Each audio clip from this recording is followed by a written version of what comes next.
Dans cette édition des initiatives du liège et du design qui font très bon ménage, des salariés en reconversion qui mettent la main à la pâte, mais d'abord une opération main propre au vrai sens du terme qui vise à sensibiliser les enfants aux enjeux d'une bonne hygiène. Le dos de la main, comme ça. Ensuite, on fait à l'intérieur, on fait les pouces, les ongles, comme ça. Un nettoyage des mains méticuleux qui, pour être efficace, doit durer au moins 30 secondes. Ce qu'il faut faire de partout et c'est un peu dur. Comme ça, entre les doigts, et les bouts de doigts, et le poignet, et les pouces. Cette infirmière vérifie ensuite la qualité du nettoyage dans cette petite boîte blanche, détecteur de mains bien lavées. Les endroits où c'est bien blanc et les endroits où c'est pas blanc. Alors les endroits bien blancs, c'est les endroits qui sont très propres, et les moins blancs, c'est là où tu as moins désinfecté. Pour ces élèves en classe de CM1, l'hygiène des mains est parfois un peu négligée. Si on peut éviter de se laver les mains, voilà, c'est un gain de temps pour jouer, quoi. D'où l'importance de familiariser les enfants aux bonnes pratiques d'hygiène. Les mains sont porteuses de microbes parce qu'on touche tout avec les mains, les poignées de porte, les objets, les autres. Et donc les mains sont souvent chargées de bactéries. C'est surtout pour éviter de ramener des bactéries à la maison, notamment si on explique aux enfants lors des périodes de gastroentérite, d'éviter de ramener ces bactéries à la maison pour contaminer les personnes qui vivent dans le foyer. Cette action s'inscrit dans le cadre de la Semaine nationale Mission Main Propre. La promotion de l'hygiène des mains est un enjeu très important pour freiner la propagation des microbes. Le ministère de la Santé en a d'ailleurs fait une de ses priorités. Devenir un vrai boulanger en 4 mois, c'est possible grâce à une école spécialement conçue par une marque de farine pour les salariés en reconversion. Pétrir le pain, le façonner, le cuire, ces salariés en reconversion professionnelle ont 4 mois pour se former aux recettes du producteur de farine Banette. Là, par contre, vous humidifiez l'ensemble du pain. Laurent est cadre dans la restauration depuis 15 ans. À 38 ans, le travail manuel ne le rebute pas. Ce qui est plaisant, c'est que on attaque direct par faire de pain, toucher au pain. Et puis on a une méthode de travail qui nous permettra après de pouvoir tenir une boulangerie rapidement en fait. 50 élèves sont formés ici chaque année avec pour objectif diriger sa propre entreprise.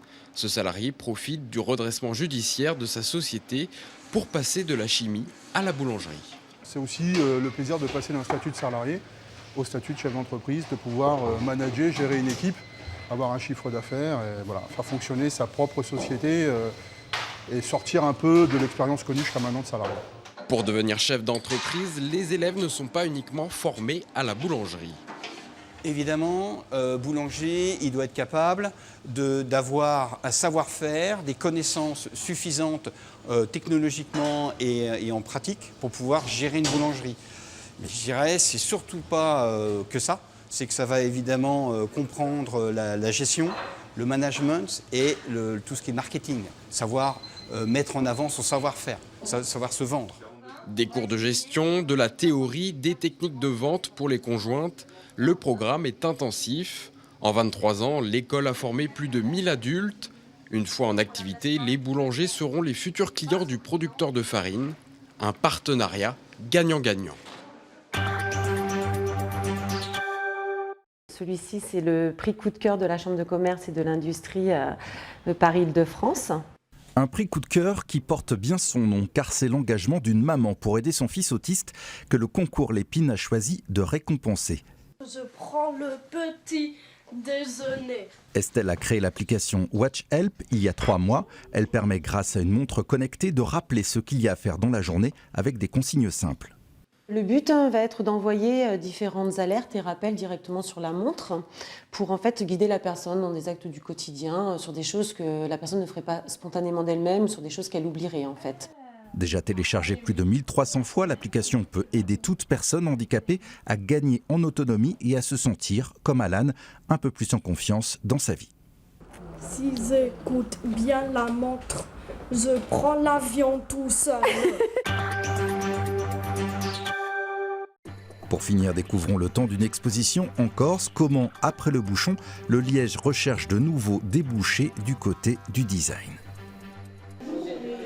Une lampe, une poignée de porte et des tomates murales. Ces éléments de décoration ont en commun une matière première, le liège.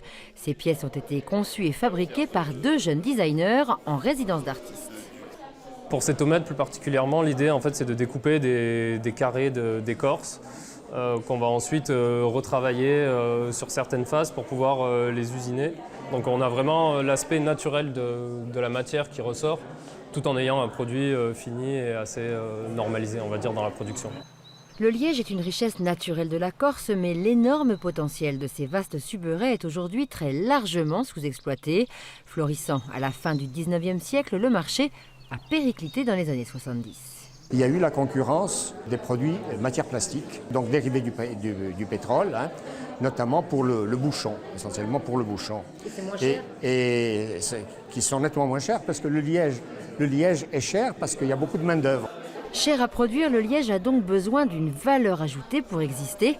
Et c'est bien l'ambition de cette résidence d'artistes. Comme avec le bois l'an dernier, l'idée est d'offrir de nouveaux usages aux matériaux locaux oubliés. Fabrica Design doit servir au développement territorial et donc